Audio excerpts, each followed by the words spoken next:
l'effondrement de la chaîne d'approvisionnement américaine a déjà commencé. Et ce qui se cache derrière tout cela n'est pas seulement un différend commercial, il s'agit d'un changement sismique dans l'équilibre mondial. L'année dernière, les importations américaines en provenance de Chine ont chuté de 20%. C'est exact, 2 conteneurs sur 10 qui traversaient le Pacifique ont tout simplement cessé d'arriver. Pensez maintenant. Combien d'objets autour de vous ont été fabriqués, ou du moins ont transité par la Chine ? Votre téléphone portable, la télévision, les batteries de votre voiture électrique, peut-être même les médicaments dans votre armoire. Cette baisse brutale des importations est plus qu'un chiffre. C'est le symptôme visible d'un empire logistique au bord de l'effondrement. La réalité est dure. L'épine dorsale de l'économie américaine est en train d'être démantelée, pièce par pièce, conteneur par conteneur. Et celui qui se cache derrière tout cela est une puissance qui, jusqu'à présent, était le plus grand fournisseur des États-Unis. En Chine. Mais pourquoi ? Pendant des décennies, les États-Unis ont surfé sur une logique simple et confortable. La Chine produisait à moindre coût, à grande échelle et efficacement. Et les Américains l'ont consommé. Cette équation a alimenté les supermarchés, les grands magasins, les usines et même les startups de la Silicon Valley. Pendant que Washington menait des guerres au Moyen-Orient et imprimait de l'argent, Pékin construisait des ports, des chemins de fer, des raffineries et une capacité industrielle sans précédent. Mais aujourd'hui, la Chine recule, exprès. Premièrement, cela a ralenti les exportations. Puis vint le coup silencieux, la vente massive de titres de la dette publique américaine. Les bons du Trésor ont toujours été le symbole ultime de confiance dans le gouvernement des États-Unis. Pendant des décennies, la Chine a été le plus grand détenteur de ces titres. Mais maintenant, elle s'en débarrasse, discrètement, systématiquement. Et cela a des conséquences dévastatrices, parce que ces titres ne sont pas que des papiers numérotés. Ils financent tout, des salaires des fonctionnaires aux routes, en passant par les hôpitaux, les programmes sociaux et les guerres.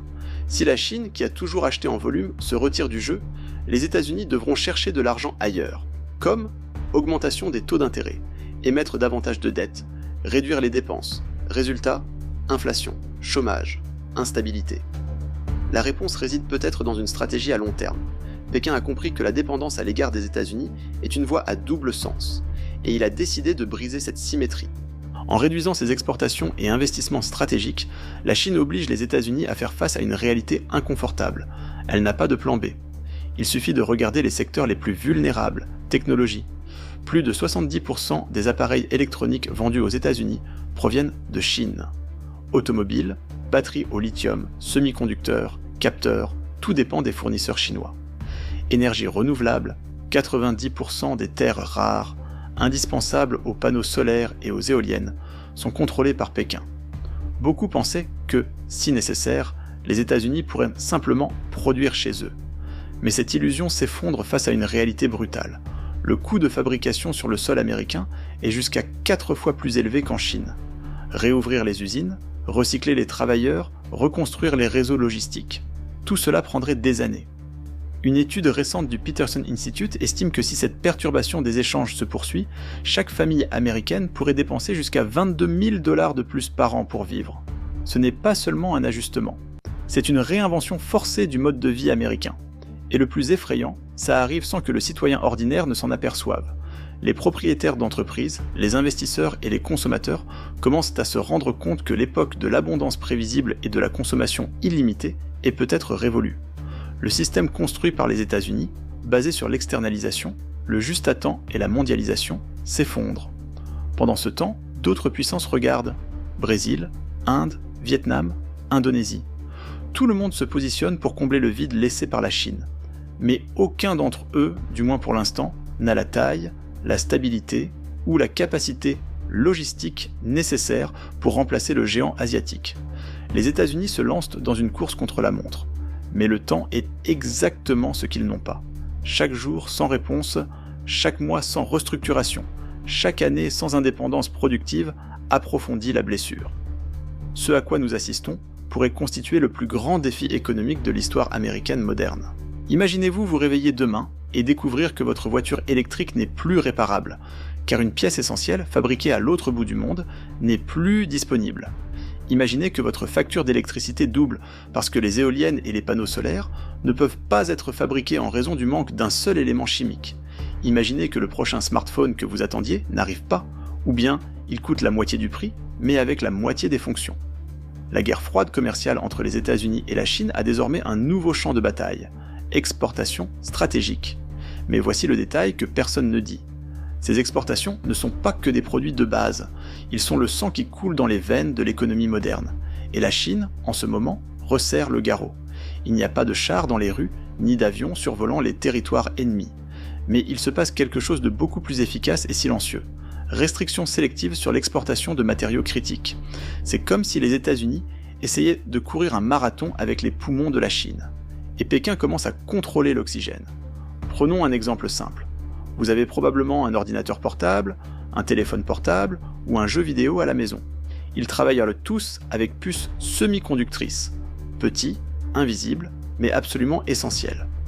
Imaginez maintenant que la Chine décide de restreindre les exportations de gallium et germanium, deux métaux rares et essentiels à la fabrication de ces puces.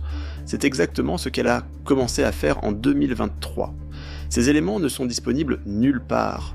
Le processus permettant de les extraire, de les affiner et de les rendre utilisables est très complexe, coûteux et, à ce jour, principalement réalisé en Chine. Des usines aux États-Unis, au Japon, en Allemagne et en Corée du Sud ont commencé à signaler des retards. OCLE le consommateur ressentira directement cet impact. Des prix plus élevés sur l'électronique. Stocks limités. Moins d'innovation. Car sans les bonnes puces, il n'y a pas de progrès technologique. Ces dernières années, les États-Unis ont tenté d'accélérer la transition vers les véhicules électriques. Mais il y a un détail qui change tout. Les piles. Ces batteries au lithium, le cœur des véhicules électriques, reposent sur des matériaux comme cobalt, nickel, graphite et terres rares. Qui contrôle la majeure partie de la production mondiale et du raffinage de ces intrants ? Chine. Et voici un fait qui semble tout droit sorti d'un roman d'espionnage économique. Même lorsque le minerai est extrait dans des pays comme la République démocratique du Congo ou l'Indonésie, il doit encore être envoyé en Chine pour traitement. Sans la Chine, la chaîne énergétique américaine des véhicules électriques s'effondrerait tout simplement. La planète doit migrer vers des sources renouvelables, et les États-Unis ont des objectifs ambitieux. Mais il y a un détail que les stratèges de Washington connaissent bien. Sans la Chine, la transition énergétique est quasiment impossible. Panneaux solaires, éoliennes, batteries de stockage. Ces systèmes reposent tous sur 17 éléments chimiques, appelés terres rares. Devinez qui contrôle 90% du raffinage mondial de ces substances ? Oui, la Chine. L'un des plus cruciaux est le néodyme, utilisé pour créer les puissants aimants qui entraînent les turbines et les moteurs électriques. Si Pékin dit « ça suffit », que se passe-t-il ? Les projets solaires sont au point mort. Les entreprises d'énergie renouvelable font faillite. Les États-Unis reculent dans la course verte et perdent de l'espace au profit de l'Europe, de l'Inde et de la Chine elle-même. La création d'une chaîne de production nationale pour raffiner les terres rares pourrait prendre jusqu'à 15 ans. Installer des infrastructures, obtenir un permis environnemental, former une main-d'œuvre spécialisée, tout cela prend du temps, coûte cher et est politiquement sensible. Et la crise est déjà arrivée.